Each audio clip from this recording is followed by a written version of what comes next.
અમારા શ્રી પંચદશનામ જૂના અખાડાના હરિગીરીજી મહારાજ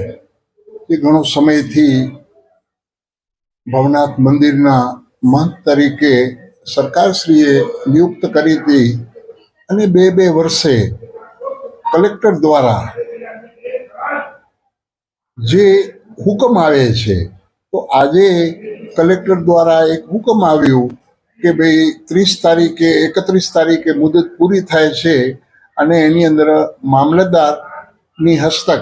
આજે મંદિર લેવામાં આવ્યું છે. તો અમારે સાધુ સમાજને કે અમારે ક્યારે કોઈ અમારો વિરોધ છે નહીં અને સરકાર જે નિર્ણય લેશે અને જે કરે છે એ અમે એને વધાવીએ છીએ અને અમારા સર્વમાન્ય છે અને જે કંઈ આગળની જે કાર્યવાહી થતી હોય છે એ તો પ્રભુ સરકાર જે કહેશે એની અંદર અમે સાથે છીએ અને કાયમ સાથે રહેવાના છીએ. અને આજે જે મામલતદાર જે પંચરોજગાર કે જે કાંઈ થવાનું છે એની અંદર પણ અમે પૂરેપૂરો એમને સહયોગ આપશું અને આગળ જતા જે સરકાર કલેક્ટર શ્રી મામલતદાર શ્રી પ્રાંત જે કાંઈ કહેશે અમે એમને પૂરેપૂરો સહયોગ દઈશું